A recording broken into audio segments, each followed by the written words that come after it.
शिवोहम। शिवोहम। क्या विषय चल रहा था अपना? शिवोहम गुरुदेव, आपके श्री चरणों में बारंबार प्रणाम। शिवोहम।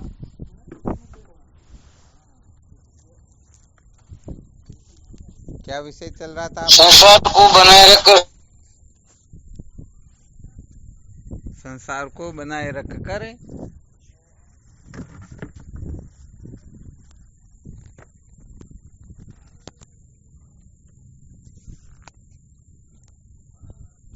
कभी भी सत्य का साक्षात्कार नहीं किया जा सकता, ये चल रहा था ना।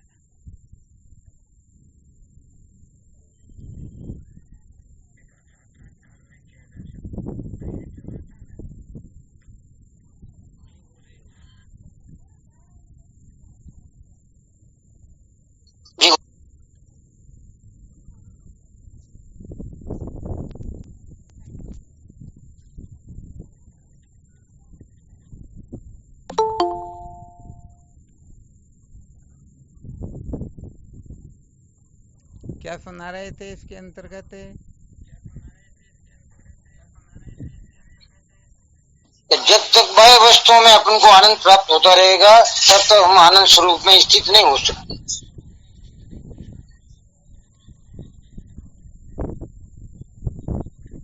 बहुत अच्छी बात है। कल बताया यानी था। मैं आनंद का स्वरूप हूँ, बाकी सब दुख स्वरूप है।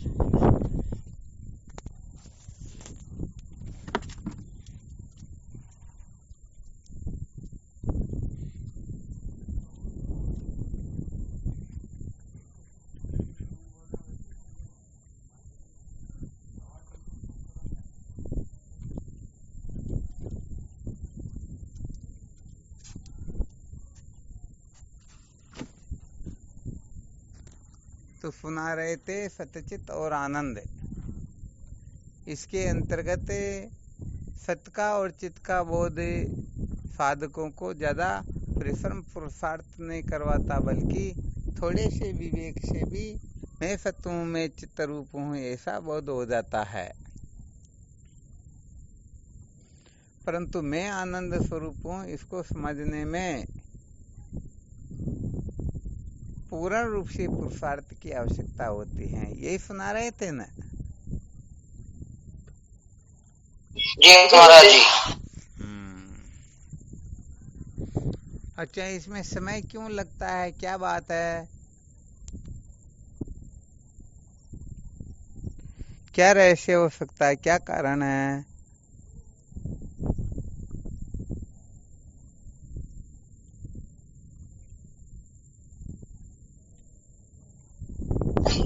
हम बाह्य वस्तुओं में आनंद प्राप्त करने में लगे रहते हैं, इसलिए खुद को आनंद स्वरूप समझ नहीं सकते।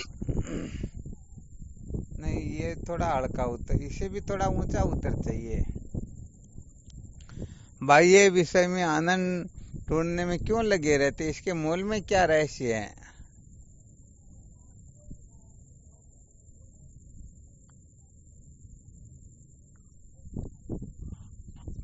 स्वामी जी, स्वरूप का, अपने स्वरूप का ज्ञान।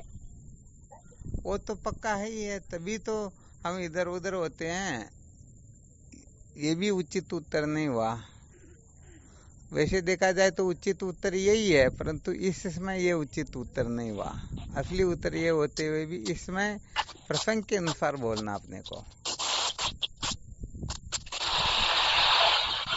शिवोहम स्वामी जी। हाँ, शिवोहम। मैं आनंद स्वरूप हूँ, ऐसा ज्ञान नहीं है। क्या बात, बहुत धन्यवाद। एक पक्ष तो ये है, और दूसरा पक्ष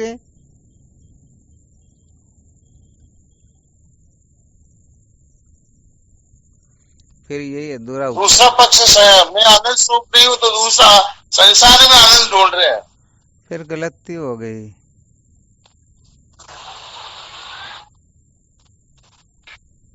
क्या बात हुई, सटीक उत्तर नहीं आता है। संसार में आनंद क्यों ढूंढ रहे हैं, क्या कारण है? मुझे संसार सत्य लग रहा है ना। संसार सत्य लग रहा है ना, ठीक बात है। और परंतु यहाँ भी सत की चर्चा नहीं हो रही, आनंद की चर्चा हो रही है।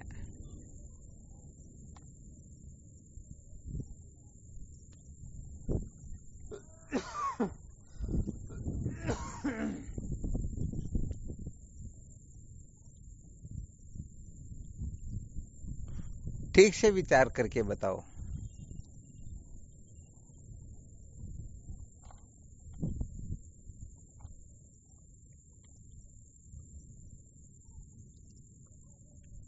शिव गुरुदेव, हाँ शिवोहम। हम आनंद सर कर्म भोग और धन में ढूंढ रहे हैं। नहीं, किसी में भी ढूंढो, परंतु क्यों ढूंढ रहे, कारण क्या है? अज्ञान होने के कारण। नहीं नहीं, ये तो ज्ञान सबका कारण है ही है, वैसे देखा जाए तो। सटीक उत्तर की बात कुछ और होती है।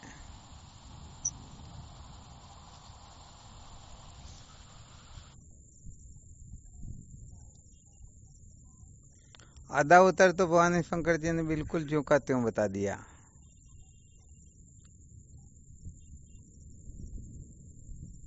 मैं आनंद स्वरूप नहीं हूँ, और इसका दूसरा पहलू होता है विषय सुख स्वरूप है। ऐसा नहीं बोलेंगे तो पूरा उत्तर थोड़ी बनेगा। विषय को आनंद स्वरूप समझते हैं, तभी तो विषयों की ओर प्रवृत्त होते हैं। संसार में आनंद ढूंढ रहे, ये तो चलो ठीक बात है, परंतु आनंद क्यों ढूंढ रहे, तो इसका उत्तर ये होना चाहिए ना कि संसार आनंद स्वरूप है।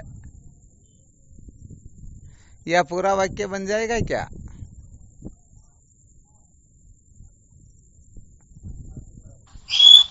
नहीं बनेगा गुरुदेव, नहीं बनेगा ना। इसलिए तो कहने का मतलब, जब साधक बोलते हैं किसी उत्तर का युक्ति युक्त उत्तर देना हो किसी प्रश्न का, तो उसमें पूर्ण रूप से यूं का त्यों देना होता है।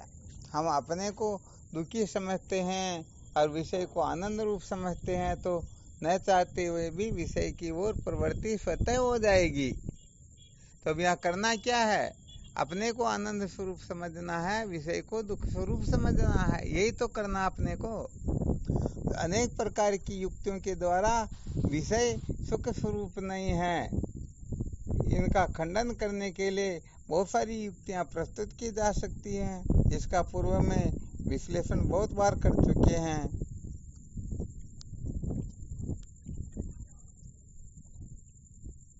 किसी को गड़बड़ लग रही क्या? नहीं गुरुदेव, कोई गड़बड़ नहीं है। तो अब अपने को मैं आनंद स्वरूप हूँ यह समझने के लिए क्या करना होगा?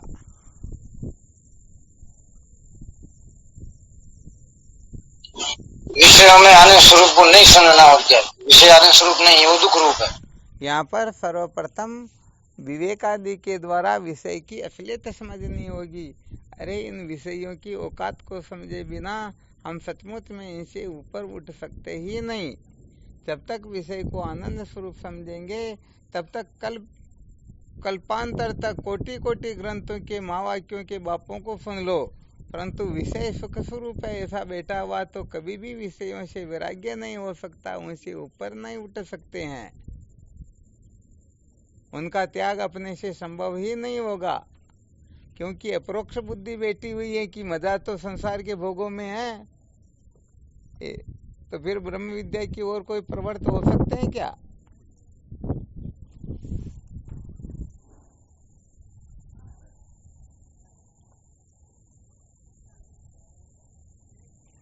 नहीं होते ना। नहीं होते हैं गुरुदेव। तो भाई यहाँ पर सबसे पहले विषय की असलियत को समझनी होती है। विषय किसको कहते हैं, कौन बताएंगे? पहले इसका वर्णन किया जा चुका है।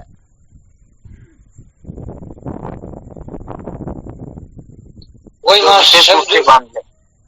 किसको कहते हैं? तो विशेष रूप से बांध ले इसको। अरे वाह, क्या बात, धन्यवाद। इसका मतलब पहले का सुना आया हुआ व्यर्थ तो नहीं गया। विष्णुवंती निबद्धन्ति विष्णुवंती निबध्यन्ति इति विषया जो विशेष रूप से बांध ले, अर्थात हम जिसको छोड़ना चाहे फिर भी जो छूटे नहीं, ऐसा बांध ले कि फिर छूटने का सपना भी नहीं देखना चाहिए, उसे ही विषय कहते हैं। तो ये संसार के शब्द स्पर्श रूप रसगंध अपने को ऐसे बांध लेते हैं या नहीं बांध लेते हैं? जी गुरुदेव, बिल्कुल सत्य।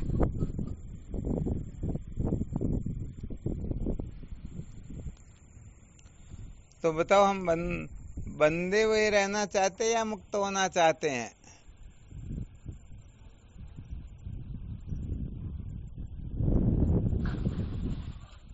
महाराज जी कौन है? तो ये बात भी कोई समझ लेना, कई विषय जो है विशेष रूप से बांध लेते, हमको बंधे नहीं रहना, हमको तो मुक्त होना है। इतने से सूत्र का यदि कोई चिंतन मनन करे, इसको ठीक प्रकार से हृदयंगम करे, तो वह भी इन विषयों के बंधन से छुटकारा प्राप्त करने लग जाता है।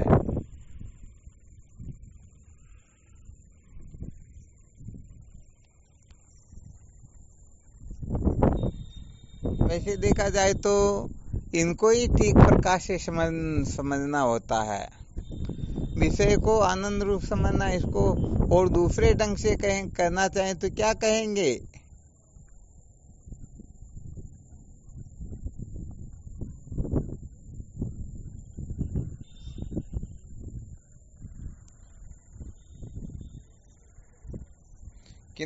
किनका दिमाग कितना काम करता है, इसी से फिर पता चलता है।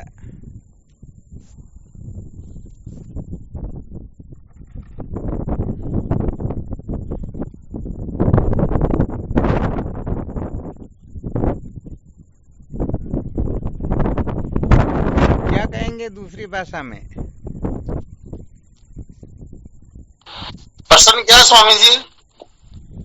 ये विषय सुख स्वरूप है, इसको हम दूसरी भाषा में कहना चाहे तो क्या कह सकते हैं? दूसरी भाषा में तो अल्प में सुख नहीं है।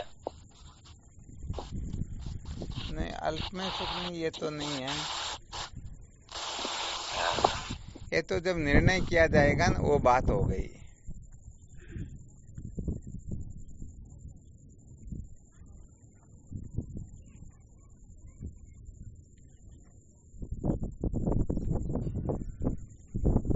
दिमागी घोड़े दौड़ाना चाहिए कि क्या न क्या कुछ न कुछ सूत्र तो निकलेगा ना। इंद्रियों में सुख नहीं है।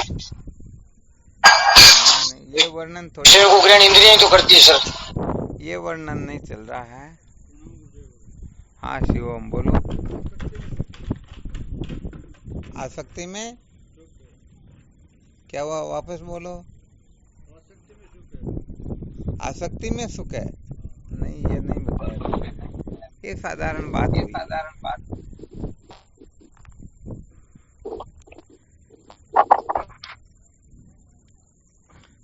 जिज्ञासुओं को इतना कमजोर थोड़ी रहना चाहिए। अरे कोई बोल नहीं सकते तो लिख भी सकते हैं मैसेज।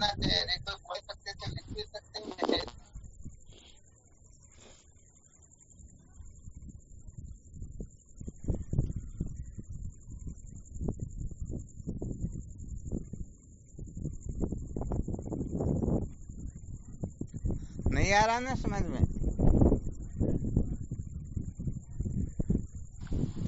नहीं आ रहा है गुरुदेव। महाराज जी, इन विषयों का भोग तो इंद्रियां कर रही है। ऐसा नहीं है, अभी वर्णन चल रहा, वो देखो, ये फिर गड़बड़ हो जाएगी।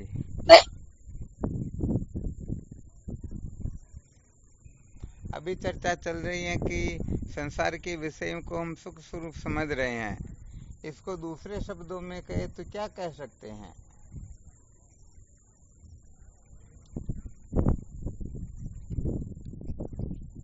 अरे इसको कार्य विद्या नहीं कह सकते हैं क्या? फिर चित्त एकाग्र और लक्ष्य पर दृष्टि कहाँ पर है? दुख में सुख बुद्धि, इसको कार्य विद्या नहीं कहते हैं क्या?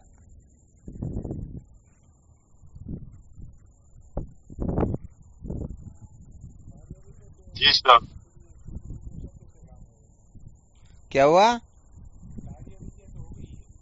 तो कार्य विद्या किसको कहते हैं?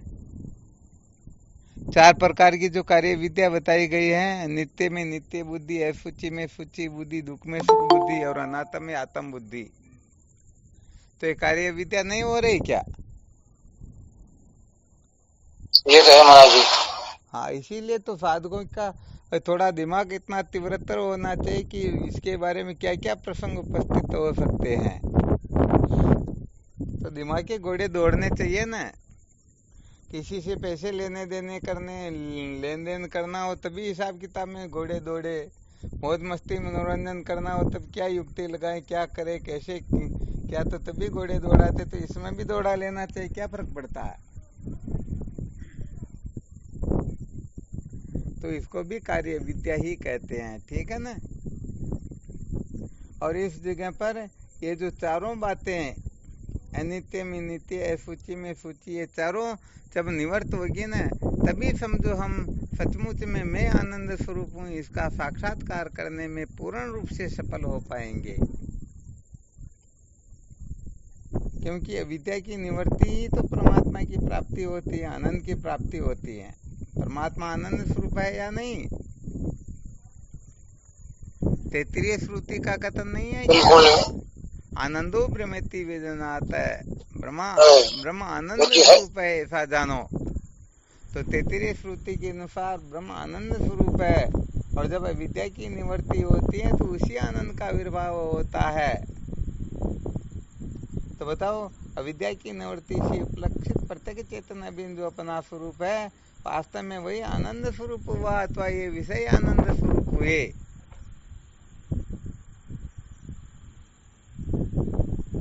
क्लियर ना?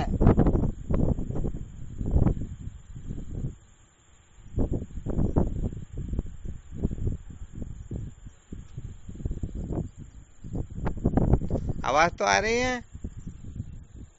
आवाज तो आ रही, पर गुड़ गुड़ गुड़ गुड़ गुड़ बहुत साइड में आ रही, क्लियर आ जाएगी, आई नहीं। महाराज जी थोड़ा असुचि में सूची वाला थोड़ा वापस थोड़ा विस्मृत हो गया। असुचि में सूची, ये असुचि में सूची, ये अविद्या ही सबसे खतरनाक होती है। ये इतनी खतरनाक होती है कि इंद्र का पद भी इसी के लिए प्राप्त किया जाता है। बाकी अविद्याएं तो समझो जैसे एक कण पर रोड़ा हो, और ये एक हिमालय पर्वत जैसा रोड़ा है। बाकी की विद्या को मिटाने में समय नहीं लगता, परंतु असुचि में सूची बुद्धि जो है ना, ये इतनी खतरनाक होती है कि इस संसार में शायद ही कोई ऐसे सूरमा होते जो इससे बच सकते हैं। ऐसा समझो, भगवान नारायण के सिवाय ऐसा कोई सामर्थ्यवान होता ही नहीं जो इस अविद्या से मुक्त हो सके।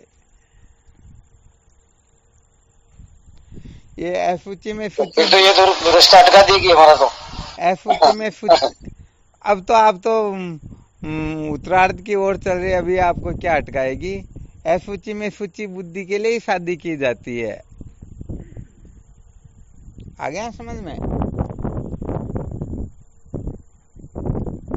संसार के भोग पदार्थ अपवित्र है या नहीं है? महाराज जी सब थोड़ा विषय पूर्ण रूप से समझ में नहीं है, सूची में सूची वाला। अरे ये संसार के जो भोग पदार्थ है वो तो अपवित्र है। हाँ, इन्हीं को असुचि में सूची बुद्धि कहते हैं। शरीर अपवित्र है या नहीं है?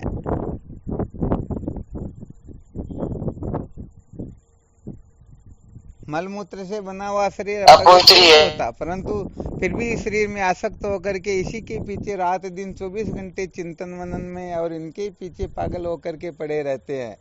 ये असुचि में सूची बुद्धि हुई। जैसे पोता जो है वो तो रो रहा चिल्ला रहा, परंतु उनके दादाजी भले उनकी मूछें उनको चूम रही, फिर भी उनको वो चुम्बन लग कर रहा है, किस कर रहा है। तो ये क्या हुआ? असुचि में सूची बुद्धि हुई ना।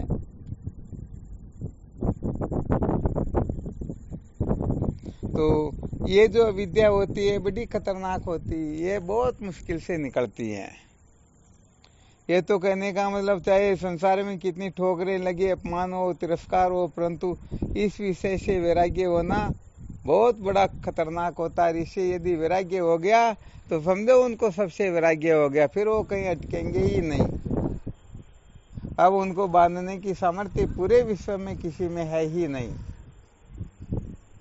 तो ये स्त्री पुरुषों के भोगों को ही असूचि में सूची बुद्धि कहते हैं। अब तो समझ में आ गया ना।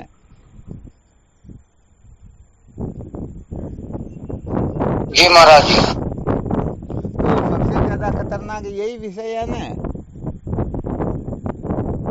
शब्द स्पर्श रूप रस गंध। इनमें बाकी की इंद्रियां थोड़ी थोड़ी जगह पर होती, परंतु त्वचा तो पूरे शरीर पर लिपटी होती है ना।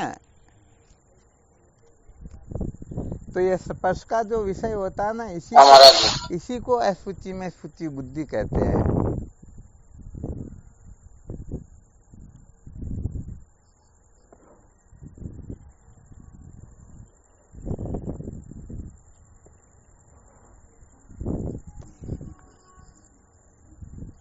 महाराज जी आपको ऑडियो साइड में गड़गड़ की आवाज क्या आ रही है? हाँ, थोड़ा आज यहाँ नेटवर्क भी डाउन, जहाँ पर हम है ना उसी का नेटवर्क भी पूरा नहीं आ रहा। वैसे 2-3 डंडी तो आ रही है, फिर भी जैसा होना चाहिए वैसा नहीं। वो तो ठीक है जी, साइड में आ रही है आवाज गड़गड़। हाँ, कोई ट्रैक्टर वगैरह ऐसे भी चल रहे शायद आसपास में। हम डबल मंजिल पर बैठे हुए हैं, ऊपर मंजिल पर बैठे हुए हैं, फिर भी चलो थोड़ी बहुत तो आवाज आ रही है ना। तो कुल मिलाकर के विषय दुख स्वरूप है, इस बात को अच्छी तरह से समझना है। हम अपने प्राकृत स्वभाव के अनुसार अनादि काल से संसार के विषय भोगों को ही हम आनंद स्वरूप समझ करके बैठे हैं। इसका मूल कारण है अपने आत्मा के आनंद स्वरूप का ज्ञान ही होता है। मैं आनंद स्वरूप हूँ ऐसा जब हमको भान नहीं होता है, इसका जब ज्ञान हो जाता है, तब ये किसी को भी सुख स्वरूप समझ लेता है और उसी के पीछे पागल होकर के बावड़ा हो जाता है। और जब ये श्रुति संत शास्त्रों की कृपा से, गुरुदेव की कृपा से जब विषय के असली स्वरूप को समझ जाता है, तो ये विषय से विरक्त होकर के विषय का जो अधिष्ठान है सच्चिदानंद अद्वितीय आत्मा, बस उसी को जानने की चेष्टा करता है और उसको जानकर वह सदा सदा के लिए कृतार्थ हो जाता है। ये विशेष बात है।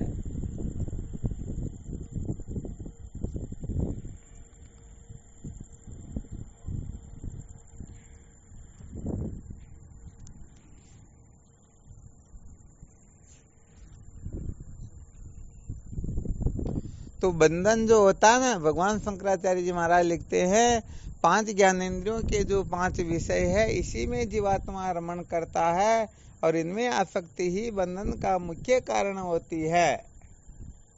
बताओ, इसके सिवाय बंधन का कोई और कारण है क्या?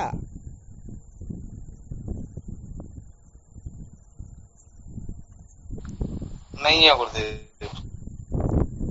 तो भाई सबसे पहली बात तो यही है कि सब इन 5 विषय में से विरक्त होना होता है, इनसे ऊपर उठना होता है।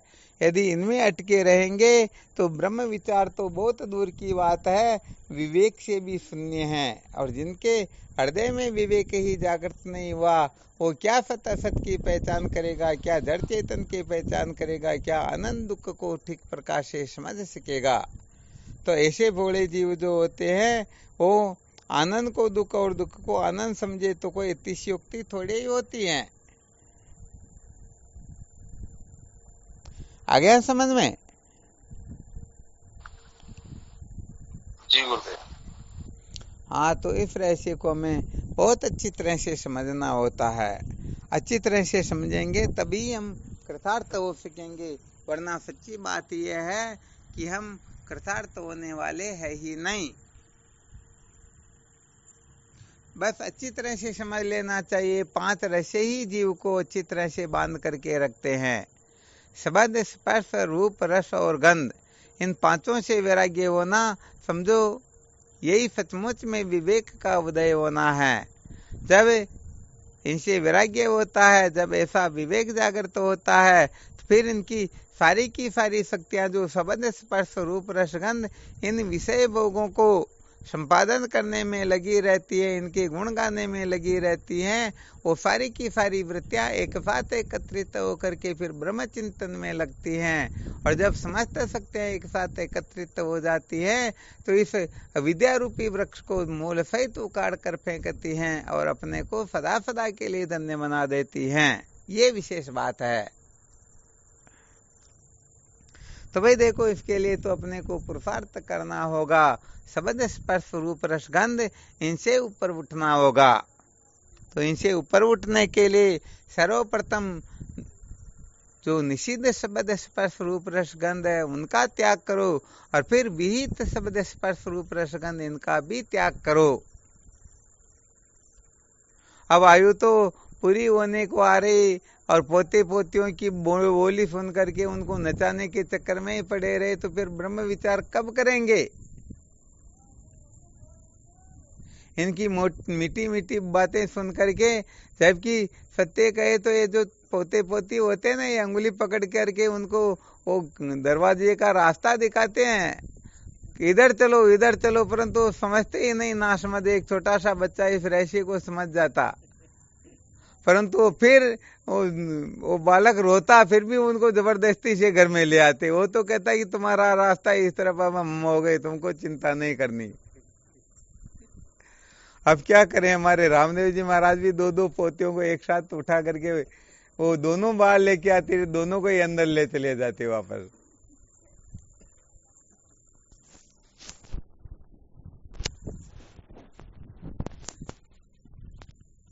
तो बड़ा गजब का काम है ना संसार का। जी गुरुदेव, बिल्कुल सत्य बात है। कर्तव्य देखो क्या बात, पोसालाल जी को पूरी स्टोरी ध्यान में आ गई। तो अपना कर्तव्य, संसार का तो स्वभाव ही वही है। हाँ बिल्कुल स्वभाव ही है, उसी का नाम ही तो संसार है। हाँ बिल्कुल सही बात है। कुल मिलाकर के जिस समय भजन का समय होता है उस समय भी हम विरक्त नहीं होते, इसलिए कहना होता है कि गड़बड़ तो निश्चित रूप से हो रही है। भाई अपना कर्तव्य था अपने बच्चे को योग्य बना करके, अपना सारा का सारा कर्तव्य उसे समझा करके अपने को भजन करना है। राजा लोग जब अपना देख लेती है अब हम इसके योग्य नहीं रहे राज काज के, अब हम इनसे तृप्त हो गए, अब अपने को भजन करना, या अपना वानप्रस्थ आश्रम प्रारंभ होने वाला, उसी समय अपने बच्चे को राजपाट दे करके भजन करने के लिए निकल जाते थे या नहीं निकलते। परंतु यहाँ पर तो सवाल ही नहीं है। यहाँ पर तो 2-3 दिन घर छोड़ना हो तो भी मुश्किल हो जाता, 50 बार तो दिन में बात कर लेते, समझो जैसे ये होकर के सब कुछ करेंगे। वो चिपकली होती है ना पट्टियों के नीचे, वो सोचती मैंने हाथ लगा रखा वरना ये पट्टियां नीचे गिर जाती। ये मूर्खता किसी की निकलती ही नहीं है। निकलती क्या? नहीं जी, नहीं निकलती है गुरुदेव, बिल्कुल। हाँ क्या करें, पुष्पालाल जी को भी एक सप्ताह पहले बुलाया था आश्रम पर, बहुत सारे साधक आ जाएंगे, आपको भी आना, परंतु क्या करें, बार बार कहे तो भी अच्छा नहीं लगता। तो ऐसे बहुत सारे साधक है जो है कहने का मतलब घर छोड़ने से कतराते कि पता नहीं क्या होगा, खाने पीने को मिलेगा या नहीं मिलेगा, रहने के लिए कोई व्यवस्था होगी या नहीं होगी, और ज्यादा सोच करते बीपी की गोली वहां होगी या नहीं होगी।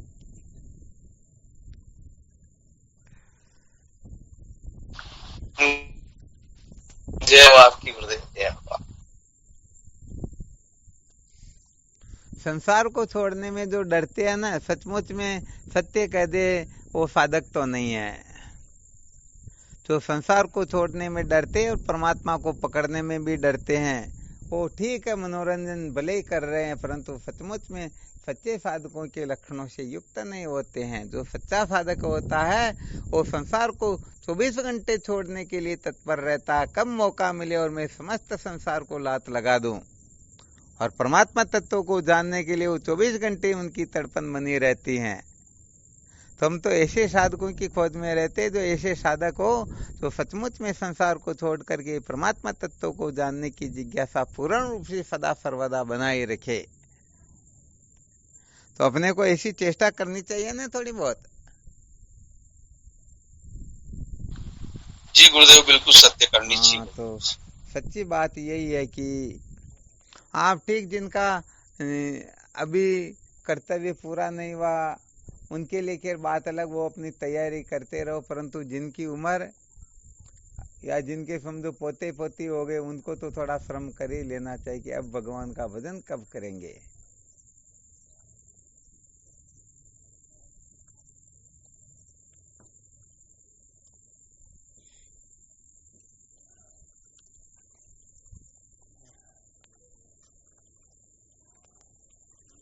वाह, चलो ठीक। अब यहाँ बारिश भी आ गई, शायद कमरे में जाना पड़ेगा, छींटे पड़ने लग गए। आवाज आए या नहीं आए इसका चिंतन मनन जरूर करना। विषय दुख स्वरूप है, ये बात अच्छी तरह से समझ में आ जाए तो दुख से वैराग्य होगा, वरना सचमुच में कभी भी दुखों से वैराग्य होने वाला है ही नहीं। ये अच्छी तरह से ध्यान रख लेना।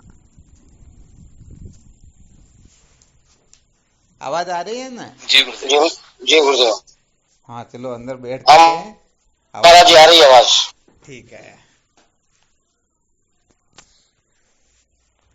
तो अनादिकाल से सत्य कहे तो इस विषय ने ही अपने को मिट्टी में मिला रखा है। ये विषय ही अपने को अनादिकाल से भटका रहा है।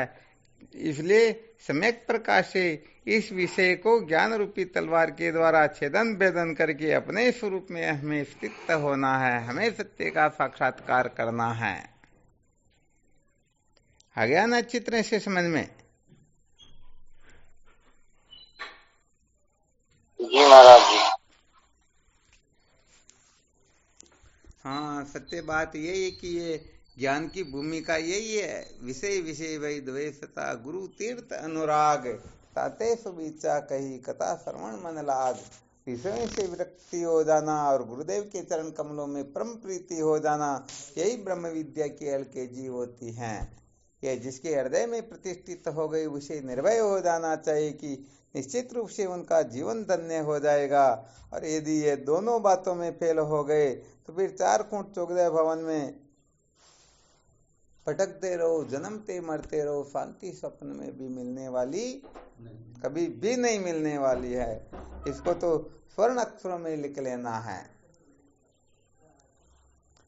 आ गया समझ में दोनों बातें?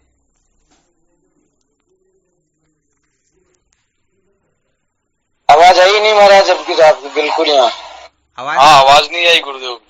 अब आ रही क्या?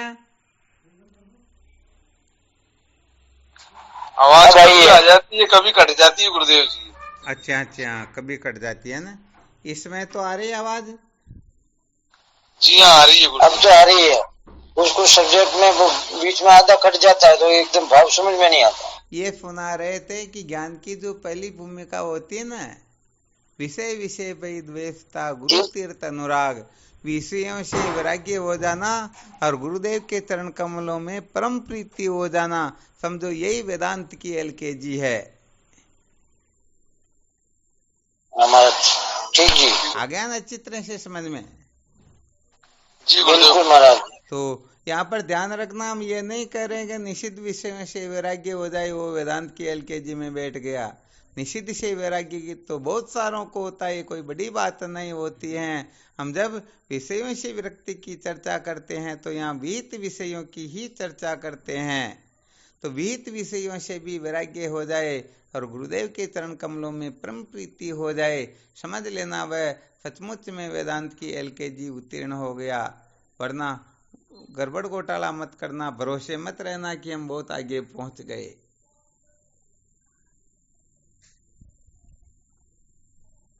ठीक है क्या? जी गुरुदेव। जी गुरुदेव, ठीक है। जी महाराज जी। यही विशेष बात होती है।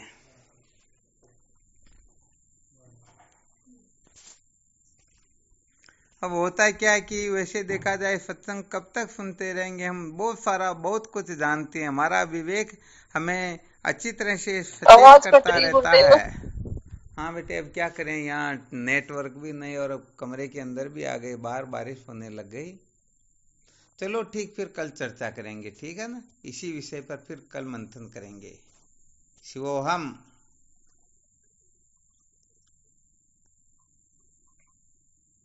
शिवोहम। श्री चरणों में साष्टांग दंडवत प्रणाम। प्रणाम बार-बार प्रणाम, कोटि-कोटि वंदन आपके श्री चरणों में। प्रणाम गुरुदेव, शिवोहम। स्वामी जी के चरणों में साष्टांग प्रणाम। हाँ शिवोहम।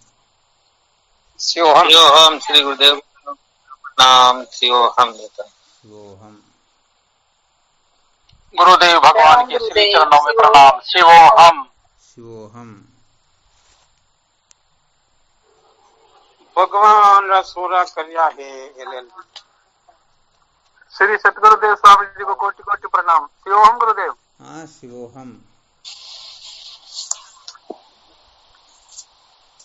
गुरुदेव भगवान के श्री चरणों में साष्टांग दंडवत प्रणाम। शिवोहम गुरुदेव। शिवोहम।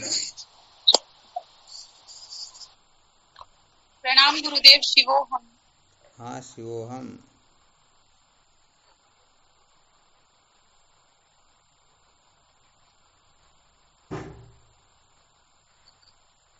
प्रणाम स्वामी जी आपके श्री चरणों में कोटि कोटि प्रणाम। शिवोहम।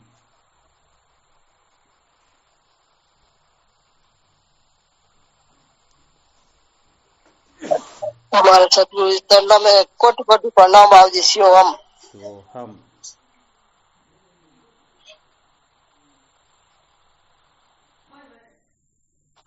कोटि कोटि प्रणाम स्वामी जी आपके श्री चरणों में। शिवोहम।